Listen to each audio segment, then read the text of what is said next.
The air beneath London has never truly slept. Walk through Finsbury Fields before dawn, and the ground feels soft under your boots, as though it remembers the weight of centuries. Beneath those quiet mounds lie trenches so wide that the soil itself became an archive, pages of clay pressed with bone. In 1665, when the bells of St. Paul's tolled each hour, the sound rolled across roofs like thunder warning of a coming storm. Within weeks, 1 house in 5 bore a red cross and the plea, "Lord, have mercy upon us." The phrase began as prayer and ended as punctuation on every street. Merchants locked their shutters. Apothecaries sold hope by the vial. Rats darted between barrels of grain already spoiled. The Thames, once silver with trade, darkened with the refuse of the dying.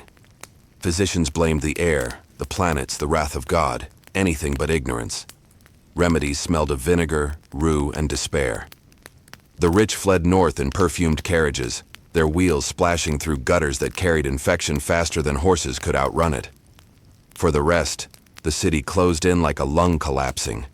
Every cough became confession. When churchyards overflowed, the authorities ordered new ground to be opened. Men dug through nights lit by pitch lamps, their shovels ringing like dull bells. They called the places plague pits, but the earth called them equalizers. Into them went bakers and bishops, infants and magistrates, thieves and midwives, all folded together by lime. Centuries later, when engineers drilled tunnels for the underground, the machines struck bone. Silk fragments, rosaries, and a child's ring surfaced, royal and common entwined. London's forgotten democracy lay beneath its feet. Remember that as you breathe the city's air tonight. Beneath your pulse hums theirs. The pit was not only a grave, it was London's first republic, built of dust, sealed in silence, and never truly closed. By early June of 1665, London had forgotten the sound of laughter. The markets were silent, the theaters empty, the taverns shuttered except for those serving last drinks to the doomed. What had once been a city of noise, of carts, sermons, gossip, and bells, became a waiting room for death. Every street carried the same red symbol, a cross drawn in chalk, and the words, "Lord, have mercy upon us." Rain smeared them down brick walls, turning prayer into bloodstain. The watchmen hammered doors shut from the outside, sealing families within. Once the bolt slid into place, no one returned to unbar it. Those inside became both congregation and congregation's offering. The living moved cautiously, wrapped in layers of linen and dread. People crossed streets to avoid each other, holding herbs to their faces, whispering charms older than reason. Silver coin was doused in vinegar before trade. Letters were smoked in candle flame to burn away invisible demons. Love itself became dangerous, mothers afraid to touch their own children. Parliament fled. The royal court scattered to Oxford. Even the rats seemed to hesitate before entering certain lanes. London had become a coffin with 1,000 chambers. The city's heart still beat, but faintly, echoing beneath boarded windows. At dusk, the bellmen began their rounds, lanterns swinging, voices cracking from exhaustion. "Bring out your dead!" Carts creaked behind them, iron-bound and endless. Curtains twitched, and pale hands extended with coins or notes, begging the collectors to wait one more night. Perhaps the fever would break. It never did. In parish ledgers, clerks tried to preserve order. They wrote names until the ink ran dry, until the pages blurred with sweat and candle soot. Soon they recorded only numbers. Then even numbers failed. One clerk wrote simply, "All gone." The city stank of ash, vinegar, and something sweet, the sweetness of rot mixed with rosewater, the last perfume of civility. Fires burned in alleys to purify the air, their smoke winding through steeples like black prayers.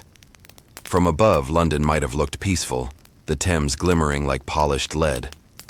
But up close it was an anatomy of ruin, a body decaying while still breathing. The pestilence had made no distinction between street and sanctuary, sinner and saint. By midsummer, London was a sealed coffin nailed by fear. Inside it, thousands still prayed, hoping their God would remember which lid to open first. When the graveyards burst, the digging began. The first orders came quietly, passed between parishes like confessions. Find ground beyond the walls. No one wanted the task, yet hunger spoke louder than fear. Men who once built houses now dug for the homeless dead. They worked by torchlight, rags tied across their mouths, eyes watering from the stench that rose before the first shovel struck. At first the pits were shallow, as if modesty could restrain mortality. But within days the trenches deepened. 12 feet, 18, 20. Some parishes boasted of their size as if depth could prove devotion. Each spadeful of earth sounded like a heartbeat, slow, steady, doomed. When they reached water table, they lined the bottom with lime, believing it could eat sin as easily as flesh. The carts arrived at night. Wooden wheels squealed under the weight of wrapped bodies. The drivers did not look behind them. They already knew the shapes by heart. Sometimes the sheets were tied with ribbon. Sometimes the dead were naked, the fabric too costly for charity. One child, barely more than bones, still clutched a pewter toy horse. The diggers laid him on the lime as gently as a prayer, then turned back to their work. Above them, the bellmen recited psalms into the wind, their voices blurred with the sound of soil hitting wood and skin. No clergy dared come closer. The church had fled the city weeks before, its pulpits empty as promises. So the words of the living became the only liturgy left. Dust to dust. Some say the air glowed faintly over the pits, a halo of rot. Others swore they heard sighs rising from beneath the shovels. No one stayed to listen long. The pit did not like witnesses. Men were paid in coin and silence. Both spent quickly. One chronicler described the scene. Each night they opened the bowels of the earth and filled them till they groaned. He was right. The ground itself rebelled. Gases hissed through cracks. The soil shivered, as if remembering the pulse it had stolen. Dogs prowled the edges but never crossed the line, tails tucked low, sensing the invisible boundary between the breathing and the consumed. Now and then a mother appeared at the rim, clutching a small bundle. She would not let the watchman take it. Instead, she knelt and lowered the child herself, whispering through tears that blurred into rain. The diggers turned their faces away. There was no language for that sound. When dawn came, they shoveled the final layer, tamped the surface smooth, and sprinkled more lime until the field looked peaceful again. By day, children might chase geese there. By night, the air pulsed warm, as though the pit exhaled in its sleep. Londoners learned to avoid those places after dark. The ground was restless, and no one wanted to hear it breathing. Far from the reeking trenches, the court had fled toward Oxford, a glittering caravan of fear and perfume. They believed distance was salvation, that plague obeyed borders drawn by titles and wealth. But contagion, like rumor, travels on loyalty. Servants carried infection in their sleeves, in the folds of linens washed too late, in the soft breath shared between comfort and denial. At Whitehall, where laughter had once echoed through marble halls, the corridors fell silent. The king's physicians burned herbs in braziers, pretending the smoke could hold back God. Courtiers moved with gloved hands and hollow eyes, avoiding mirrors, for mirrors sometimes fogged without cause. Letters survived from that summer, scribbles from attendants begging their families to pray. One wrote, "We are forbidden to speak of it, yet the Lord's finger writes upon us." Another, found years later in an attic chest, describes a young lady of the bedchamber, Catherine Somerset, struck by fever during her confinement. Her body was hurriedly sealed in a coffin and taken out by lantern light, the heraldic crest removed to hide her name. No record lists where she was buried, but a ring found in the Aldgate pit bore the Somerset seal, cracked by heat. There were others. A royal musician gone missing from the rolls, his instrument pawned by gravediggers. A bishop's nephew buried without shroud. The court pretended decorum, yet rumor whispered that the pits had swallowed blue blood alongside beggars. Londoners took bitter comfort in the idea that crowns and calluses shared the same silence. In the city, witnesses saw wagons draped with fine cloth arriving after midnight. The drivers claimed they carried household refuse. Inside were nobles, their lace sleeves stiff with sweat. By morning, the carts returned empty. It became common to see pieces of brocade tangled in the mud near Moorfields, remnants of grace, stripped of meaning. The plague's arithmetic respected no ledger. It counted only lungs.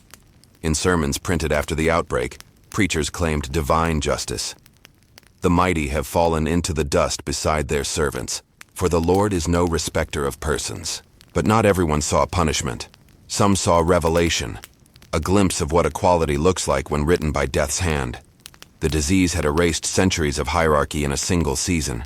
Titles vanished, coats of arms blurred, and the word sir no longer mattered when spoken through a mask.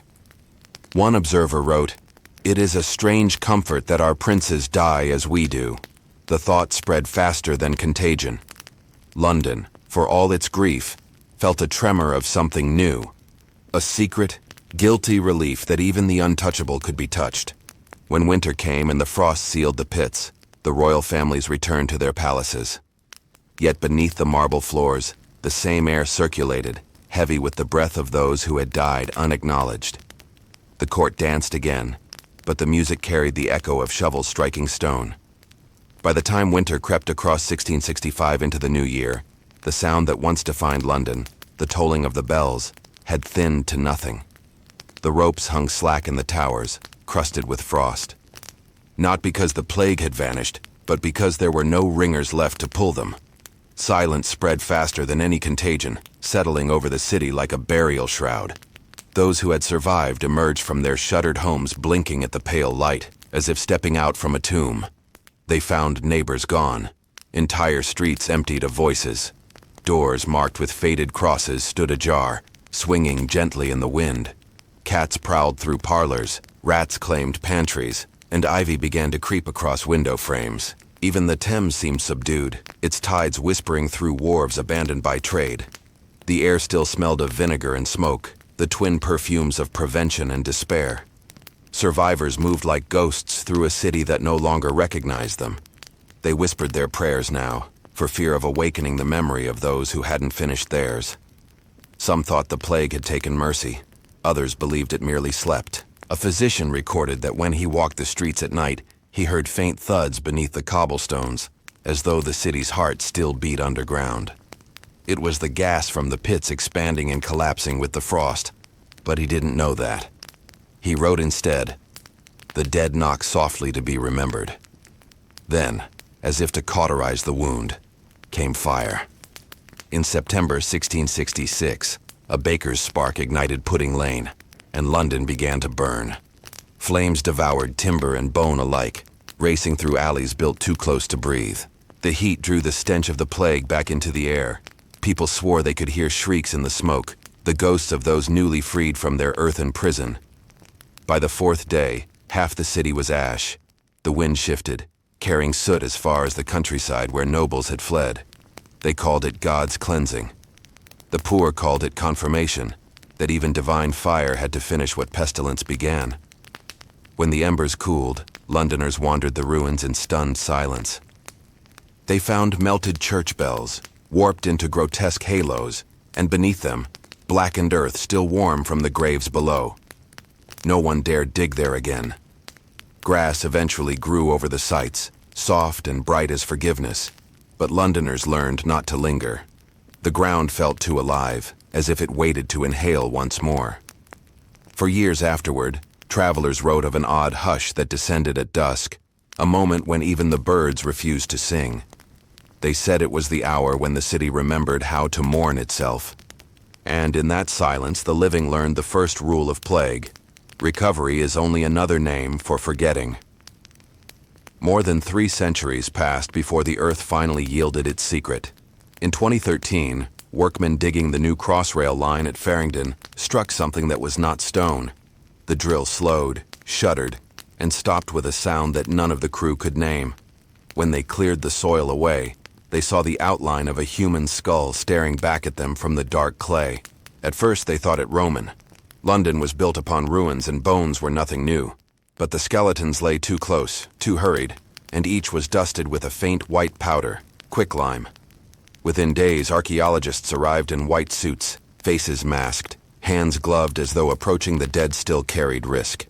They opened trench after trench, and the city's history opened with them. There were thousands, men, women, children, bodies aligned east to west in careful haste. Even in disaster, someone had remembered ceremony. Some still wore remnants of clothing, silk caps clinging to skulls, fragments of wool stockings around brittle ankles.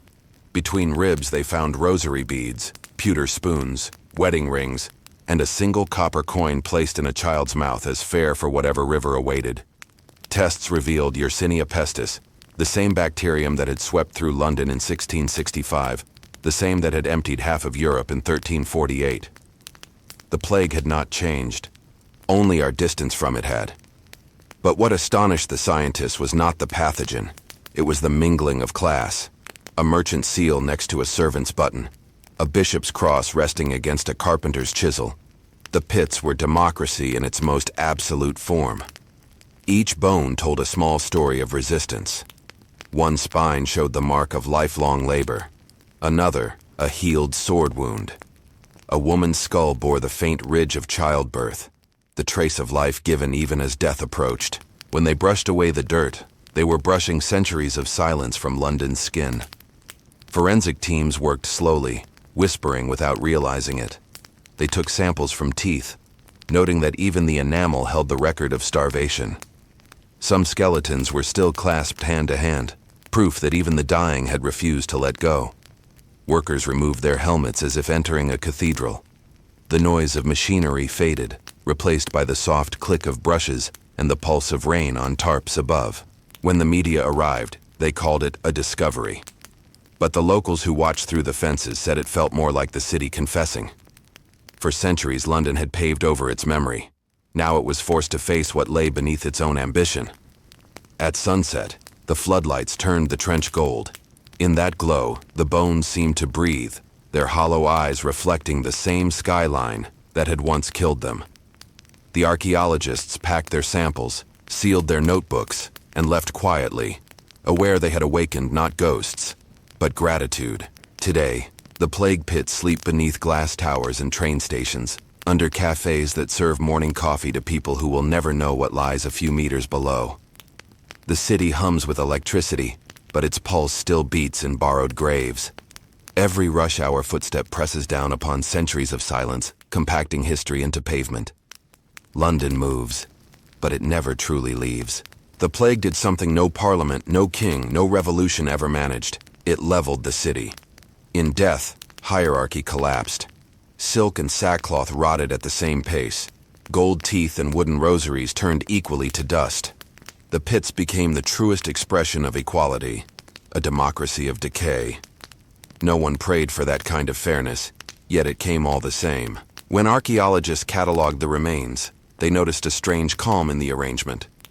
The bodies were not chaotic, they were layered with care, as though the diggers, exhausted and nameless, had chosen dignity over haste. Even in terror, compassion had survived. The dead had been granted what the living had lost: order. It is tempting to believe the plague belongs to another age, safely sealed behind museum glass. Yet the soil beneath London still exhales faint traces of it, spores of history drifting upward, reminding us that civilization is only a fragile truce with nature. The same air that carries perfume through Mayfair once carried fever through Cheapside. The city's beauty was built upon disinfected horror. Walk through modern Farringdon and you may pass the small brass plaque marking the excavation. Few stop to read it. Fewer still realize that beneath that metal, 3,000 Londoners still lie together, royals and commoners, servants and masters, strangers forever sharing the same direction in the dark. The lesson they left is not written in any archive, it's written in us. Each breath we take in this city is borrowed from someone who never finished theirs. Every street name, every church tower, every echo of a bell is an epitaph disguised as progress. Some historians call the pits a tragedy, others a warning. But perhaps they are something quieter, a reminder that greatness is measured not by monuments above ground, but by how gently we remember those beneath it. The plague did not just end lives, it revealed what those lives were worth when stripped of ornament.